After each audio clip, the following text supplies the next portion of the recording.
davet ediyoruz. İhtiyaç duyulan asfalt için Malatya Büyükşehir Belediye'mizin hizmet verecek yeni asfalt plantleri de şu anda 2 beton santrali ve 2 de asfalt plantı bu. 1500 liraya metreküpünü şu anda vatandaşlarımıza veriyoruz.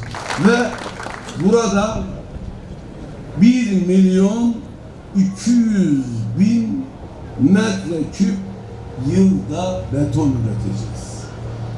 2 asfalt plantında da 2.200.000 ton asfalt üreteceğiz. Asfalt plant tesislerinin yapılması önemliydi. Bugün bunları da hizmete açılışını da hep beraber gerçekleştirmiş olacağız. Beton santralları fiyat dengesi noktasında önemli. Ben her tesisimizin Malatya'mıza, ülkemize hayırlı olmasını Cenab-ı Allah'tan temenni ederek tekrardan ilimize teşriflerinizden dolayı teşekkür ediyorum. Şehri yeniden imar ederken ne yazık ki özellikle betonla ilgili fiyat noktasında bizi üzen, biraz fırsatçılık olduğunu değerlendirdiğimiz yanlış şeyler oldu. Büyükşehir Belediye'miz bu konuya müdahale ederek kurmuş olduğu santralle piyasayı regüle edecek. Fırsatçılara şunu da ifade etmek isterim. Lütfen şehri birlikte ayağa kaldıracağız. Herkesin sorumluluğu var. Dönem bu dönem deyip istediğim fiyatla, koşullar uygun diye istediğim karla işi yaparım noktasında hareket etmeyelim. Malatyalı hemşehrilerimizin zor gününde bundan istifade ederseniz Battal Gazi'nin torunları bunu unutmaz. TOKİ konutları ve köy evleri en hızlı şekilde yükselirken Malatya Çarşı projesi, Bakırcılar Çarşısı ve yeni sanayi alanlarıyla ekonomide hayat buluyor. Şehir merkezinde 8.000'i aşkın ticari yapıyı, yine 3.000'i aşkın konutu başlatacağız. Bir kısmı başladı, gerisi de gelecek.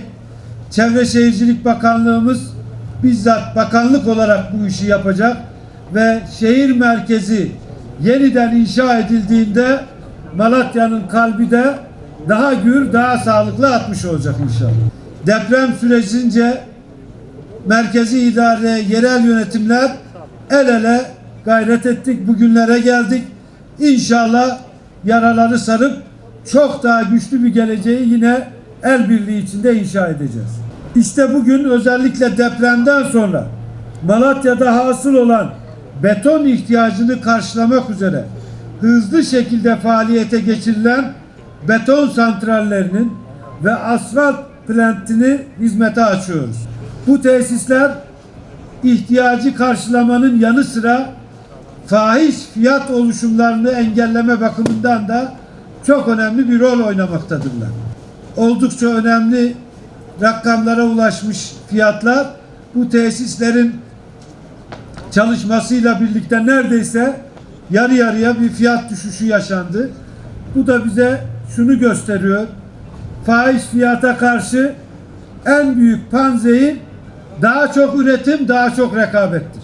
Burada fırsatçılık yapmaya çalışanlara bütün bölgede de etkili bir denetimle de yine cevap vermeye devam edeceğimizi de ifade etmek istiyorum. Gerekirse ilave düzenlemeler de yaparız. Gerekirse bu şartları kötüye kullanmaya çalışanlara farklı yaptırımlar da geliştiririz. 11 ilimizi doğrudan etkileyen asrın felaketi tarımdan sanayiye birçok alanı olumsuz yönde etkilemiştir. Depremden etkilenen tüm şehirlerimizde yaşanabilirliği en yüksek seviyeye çıkaracak kentsel dönüşüm seferberliğiyle afetlerin yaralarını sarmakla kalmıyoruz. Gelecek, Allah korusun, olabilecek afetlere karşı da risklerimizi azaltıyoruz, bünyemizi kuvvetlendiriyoruz. Son dönemde bu yönde çok önemli bir adım atıldı. Cumhurbaşkanlığı kararnamesiyle yeni bir başkanlık kurduk. Kentsel Dönüşüm Başkanlığı. Sadece bir genel müdürlüktü bu. Çevre Şehircilik Bakanlığımızın bünyesinde.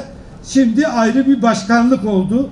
Altında da 3 tane genel müdürlük olan bir başkanlığa dönüştürdük. Kentsel dönüşümle ilgili kanunumuz da hali hazırda bugün meclisimizde görüşülüyor. Bugün yarın bitmesini bekliyoruz bu kanunun.